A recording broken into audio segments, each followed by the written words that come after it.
நம்ம ஹீரோ ஒரு சாமுராயா இருந்தாரு. சாமுராயா இருக்கும்போது பல கொலையை செஞ்சு நிறைய கொலைகளை பார்த்து ஹீரோவுக்கு உடல் ரீதியா பயங்கரமான பாதிப்பு ஏற்பட்டு கையெல்லாம் நடுங்குது. ஹீரோ இப்ப திருந்தி அவர் ஃபேமிலியோட வாழ்றாரு. அந்த ஊரு நோயோட பிடியில இருக்குது. ஹீரோட பொண்ணுக்கு உடம்பு சரியில்லை, அவங்க ஒய்ஃபுக்கும் சேர்ந்து. அது மட்டும் இல்லாம வறுமையிலும் இருக்காங்க. சாப்பிட கூட ஒண்ணுமே இல்லைன்னு ஹீரோ சாமுராயா இருக்கும் போது சண்டை போட்ட வாழை விற்கலான்னு முடிவு பண்ணி எடுத்துட்டு போறான். விற்கலாம் கொடுக்கும் போது அங்க வாங்க மாட்டேங்கிறாங்க. இந்த வாழெல்லாம் வாங்க முடியாது அப்படின்னு சொல்றாங்க. ஹீரோ ரொம்ப கெஞ்சி அவங்களுக்கு அவங்க காலில் விழுவாத குறையா கெஞ்சி கேட்கறாரு. அவங்க சர்க்கரையும் உப்பும் தராங்க, பொருள் தராங்க. அது வாங்கிட்டு ஹீரோ வந்துட்டு இருக்கும்போது சாமுராய்க்கெல்லாம் போட்டி வைக்கிறாங்களாம். போட்டியில ஜெயிச்சா ஒரு எண் காசு தராங்களாம். விளம்பரம் பண்ணிட்டு இருக்காங்க. எல்லாரும் பார்த்து அது ஆச்சரியமா பாத்துங்க. ஹீரோவும் அதுல இருக்கிற விளம்பர சீட்டை எடுத்துட்டு போறாரு.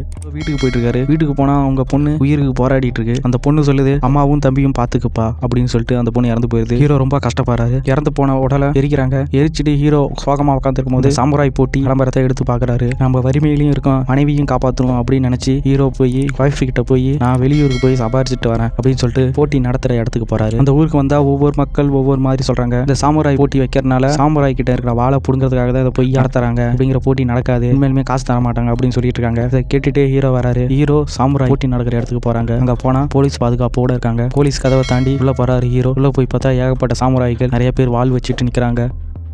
ஹீரோ எல்லாரையும் பார்க்குறாரு. அதே நேரம் போட்டி நடத்தணும் வரான். அங்கே வந்து எல்லார்ட்டையும் பேசிட்டு இருக்கான். எல்லாரும் முன்னாடியும் பேசிட்டு இருக்கான். இந்த கேம் விளையாட வந்தவங்களுக்கு ரொம்ப நன்றி. இந்த கேம்ல ஜெயிச்சா காசு தருவோமா இல்லையா உங்களுக்கு நம்பிக்கை இல்லை, காசு காப்பிக்கிறான். எல்லாரும் பார்த்து வாயை பொழக்கிறாங்க. கேம் நடத்துறோம் சொல்றான். நான் 30 என்றேன். யார் யாருக்கா கேம் விளையாட விருப்பம் இருந்துச்சுன்னா இருங்க, இல்லைன்னா கிளம்புங்க அப்படின்னு சொல்றான். அதே நேரம் அதுக்குள்ள ஒளிஞ்சிருந்த போலீஸ்காரன் வெளியே வந்து எல்லாத்தையும் அரெஸ்ட் பண்றேன், எல்லாரும் வாழை கொடுங்க அப்படின்னு சொல்றான். அதே நேரம் இந்த கேமை நடத்துறவன் கோவப்பட்டு வாள் எடுத்து அவனை வெட்டி போடுறான். எல்லாரும் பார்த்து ஷாக் ஆகிறாங்க. சில பேர் வெளியே போறாங்க. கேம் நடத்துறோம் கேமோட ரூல்ஸை சொல்றான். ஒரு மேப் போட்டு காமிக்கிறான். அதே நேரம் எல்லாருக்கும் ஒரு புள்ளி வச்ச லாக்கெட் எல்லாருக்கும் கொடுக்குறாங்க. அவங்க பேரையும் எழுதி வாங்கிக்கிறாங்க. இப்ப சொல்றான் அவனோட ரூல்ஸ் எல்லாம். கேம் நடத்துறோம் சொல்றான். எல்லாரும் இந்த மேப்ல போட்டபடி ஹாங்காங்ல வந்து சேரணும் சீக்கிரமா. இந்த மேப்ல போட்டிருக்க ஒவ்வொரு இடத்தையும் தாண்டும் போதும் ஒவ்வொரு புள்ளி உங்களுக்கு வேணும். இப்ப நீங்க தாண்ட போற முதல் இடம் 2 புள்ளி வேணும். அப்படின்னா நீங்க ஒரு ஆளை கொன்னு அவங்ககிட்ட இருந்து இந்த லாக்கெட்ல இருந்து புள்ளி அது எடுக்கணும். அப்பதான் நீங்க இந்த ஃபர்ஸ்ட் இதையே தாண்ட முடியும் அப்படின்னு அவன் சொல்றான். இதை கேட்ட எல்லாரும் பயந்து ஓடி போறாங்க. ஓடி போய் கதவு தட்டி வெளியே ஓடலாம் பாக்குறாங்க. அவங்க எல்லாம் சுட்டு தராங்க. அதே நேரம் கேம் நடத்துறாங்க ஆரம்பிங்க அப்படின்னு சொல்றான். எல்லாரும் இதான் நேரம் எல்லாம் அடிச்சுக்கிறாங்க, வெட்டி கொலை பண்ணிக்கிறாங்க ஒவ்வொரு ஆளையும். ஏரியாவே சும்மா ரத்த கலரி ஆகுது. ஹீரோ சண்டை போடலாமா வேணாமா ஓரமா நின்று யோசிச்சுட்டே இருக்கான். அதே நேரம் அங்க ஒரு பொண்ணு இருக்குது. அந்த பொண்ணை பார்க்கும்போது ஹீரோவோட பொண்ணு ஞாபகம் வருது. அந்த பொண்ணை காப்பாத்துறதுக்கு ஹீரோ வராரு. அந்த பொண்ணை போட்டு தள்ளதுக்கு ஒருத்தன் துரத்திட்டே வரான். தடியா ஒருத்தன் எப்படியோ தப்பிச்சு வர்றாங்க.